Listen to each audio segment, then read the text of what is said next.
సమాజంలో మార్పు తేవాలన్న తపన అమోఘం, అద్వితీయం. అటు సమాజంలో ఒక పవర్ఫుల్ లీడర్ వారి యొక్క సందేశాన్ని విందాం.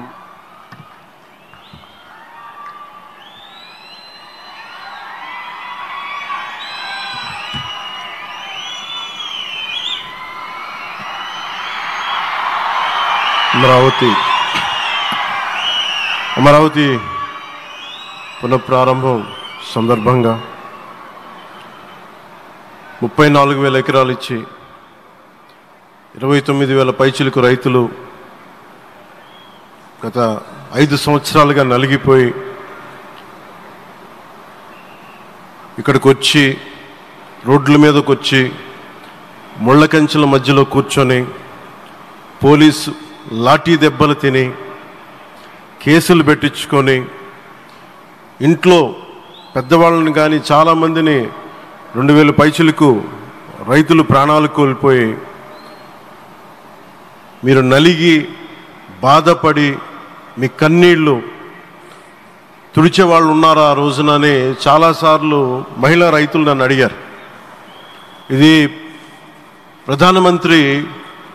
గౌరవ ప్రధానమంత్రి శ్రీ నరేంద్ర మోదీ గారికి తెలుస్తుందా అని ఒకసారికి 5 సంవత్సరాల క్రితం మీరు అడిగారు. నేను ఆ రోజు ఆయనకి తెలియకుండా ఏది ఉండదు, అమరావతి శాశ్వత రాజధానిగా ఉంటుందని ఆ రోజు మేమందరం కలిపి మాట ఇచ్చాం. ఆ ఇచ్చిన మాట ప్రకారం ఈ రోజున గౌరవ ప్రధానమంత్రి గారి చేతుల మీదుగా మళ్ళీ ఇంకొకసారి పునఃప్రారంభం జరగబోతుంది. ఇది ఆది శంకరాచార్య 1237వ జయంతి సందర్భంగా తిరిగి అమరావతి పునఃప్రారంభం కావటం చాలా ఆనందాన్ని కలగజేస్తుంది. మనందరం 5 కోట్ల మంది ప్రజలకి సంబంధించి ఇది ఒక హబ్, ఇది సెంటర్, నవ్ సెంటర్. ఇది అంటే మనందరికి సంబంధించిన ఇల్లు. ఇది మనందరం ఎవరిని అడుగుతున్నామంటే ఒక ప్రధానమంత్రి గారు పూర్వం సన్యాసాశ్రమంలో ఉన్నప్పుడు ఆయనకి అనికేత్ అనే పేరు పెట్టారు. అనికేత్ అంటే అర్థం పరమశివుడు, ఇల్లు లేనివాడని.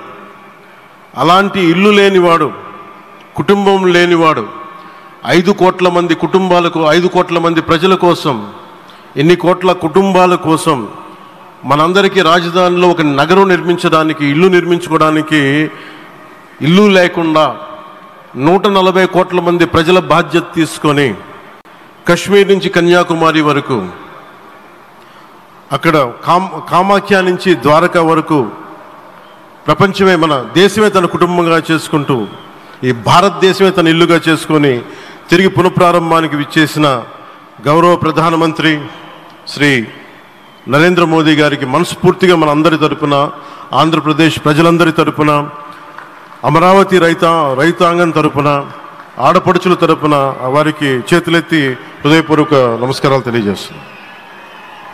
దివిసీమ తుఫాన్ వచ్చి అందరి ఆశలను తుడిచిపెట్టేసినట్టు గత ప్రభుత్వం రాష్ట్రం మరియు అమరావతి భవిష్యత్తుని తుడిచిపెట్టేసింది.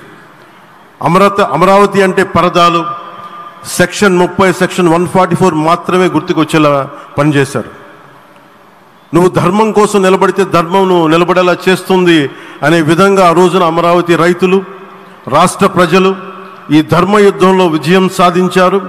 రైతులు ఇచ్చిన 11,000 ఎకరాల భూమిని త్యాగం చేసి వారి సంకల్పం, 33,000 ఎకరాల భూమిని త్యాగం చేసి వారి సంకల్పం ఫలితంగా ఈ రోజున ఆంధ్రప్రదేశ్ రాజధాని ఆవిర్భవించింది. అమరావతి రాజధాని పనులు పునఃప్రారంభమవుతున్న ఈ శుభ సందర్భంలో ముందుగా రాజధాని నిర్మాణం కోసం స్వచ్ఛందంగా ముందుకొచ్చి తమ భూముల్ని, పొలాల్ని ప్రభుత్వానికి ఇచ్చిన అమరావతి ప్రాంత రైతులకు, మీ త్యాగానికి గత 5 ఏళ్లుగా మీరు చేసిన పోరాటానికి శిరస్సు వంచి మీకు ధన్యవాదాలు తెలియజేస్తున్నాను. గత 5 ఏళ్లుగా రాజధాని నిర్మాణం నిలిచిపోయి రాజధాని తరలిపోతుందనే సమయంలో రోడ్ల మీదకు వచ్చి 5 కోట్ల ప్రజల తరపున రైతులు, మహిళలు, విద్యార్థులు చేసిన పోరాటం, మీరు పడిన అవమానాలు, మీపై పడిన గాయాలు ప్రతి ఒక్కటి మా మనసులో ఉంది. ఆ రోజున దివ్యాంగులను కూడా లాఠీ దెబ్బలు నా గుండెలు ఇంకా సజీవంగా ఉన్నాయి. ఆ బాధ మేము మర్చిపోలేదు, ఎవరిని మర్చిపోనివ్వలేదు. అందుకని దానికి సజీవ సాక్షి ఈ రోజున తిరిగి పునఃప్రారంభానికి గౌరవ ప్రధానమంత్రి గారు రాక, ఆ రోజున మహిళలు, విద్యార్థులు చేసిన పోరాటం, మీరు పడిన అవమానాలు, మీపై పడ్డ గాయాలు ప్రతి ఒక్కటి మనసులో ఉంది. మీ త్యాగాన్ని మేము మర్చిపోం. మీరు చేసిన త్యాగానికి జవాబుదారీగా ఉంటాం. బాధ్యతగా అమరావతి నిర్మాణం జరిగేలా సాయశక్తుల ఈ కూటమి ప్రభుత్వం కృషి చేస్తుంది. అమరావతి రైతుల త్యాగాలను హృదయపూర్వకంగా స్మరించుకుంటూ వారి ప్రతినిధులుగా ఇక్కడకు విచ్చేసిన రైతులకి నా ప్రత్యేక నమస్కారం.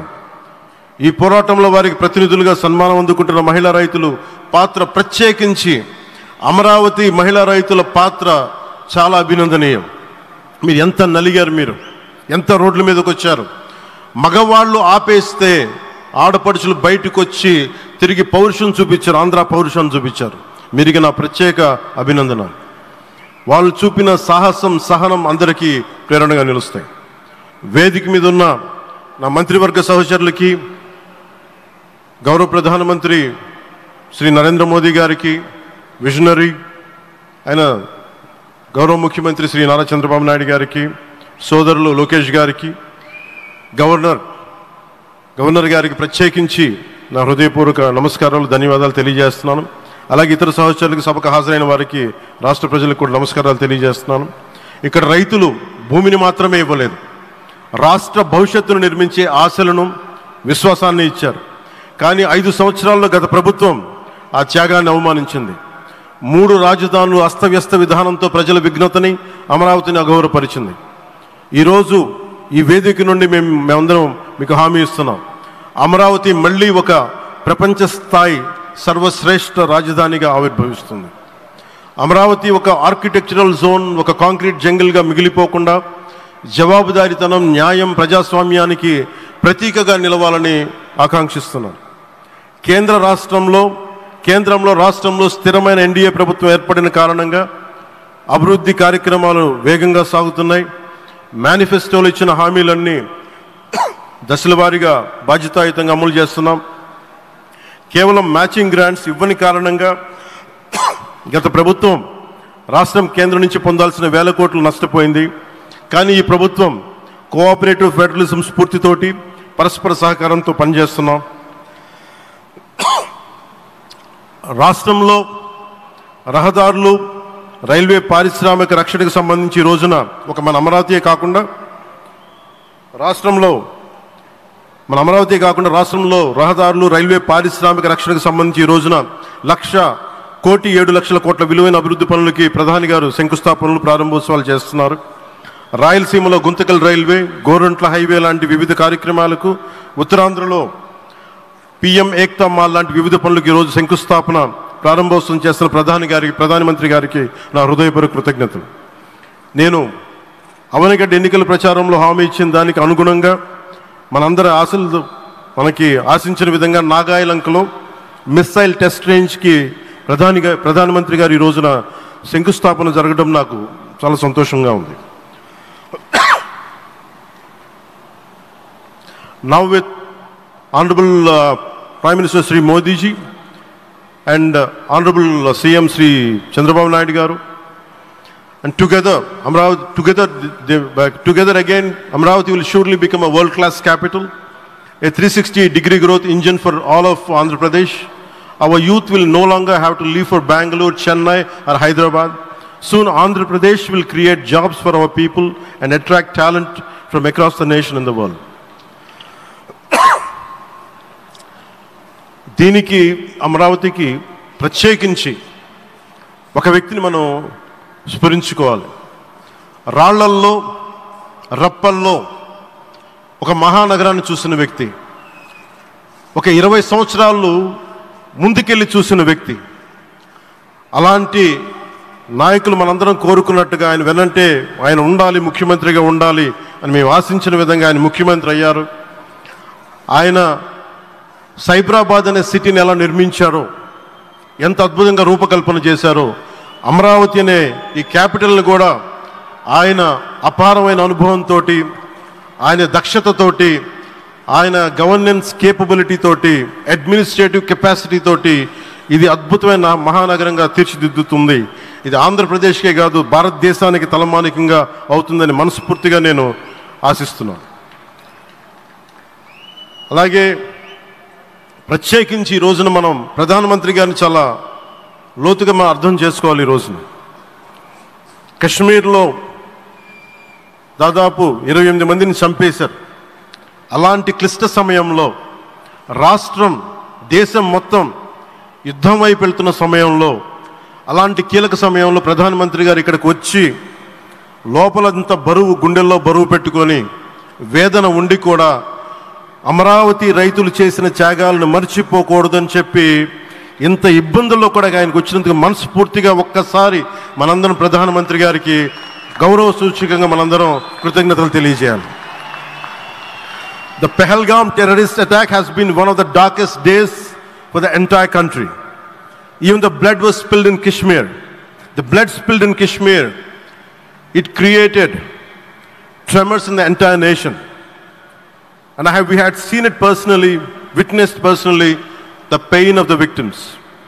For the Honorable PM Modi ji, he is leading the country through these tough times, and he assured all the citizens with stern action against the perpetrators of terrorism.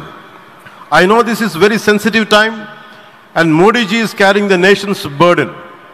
Amidst this tremendous difficult moment, Modi ji still gave time and came today to Amravati. This shows his deep commitment to Andhra Pradesh, to the people of Andhra Pradesh, and we are deeply grateful to you, sir. May Lord Bhavani, మన కనకదుర్గమ్మ ఆశీస్సులతోటి వారికి బలాన్ని ఇవ్వాలి, శక్తిని ఇవ్వాలి, మనందరం ప్రార్థిద్దాం. May Lord Bhavani Mata give immense strength to our Honorable Prime Minister Modi ji to lead our nation and bless Bharat, Andhra Pradesh and Amravati. Jai Bhavani, Jai Bharat and Jai Hind. 34,000 ఎకరాలు ఇచ్చి 29,000 పైచిలకు రైతులు గత 5 సంవత్సరాలుగా నలిగిపోయి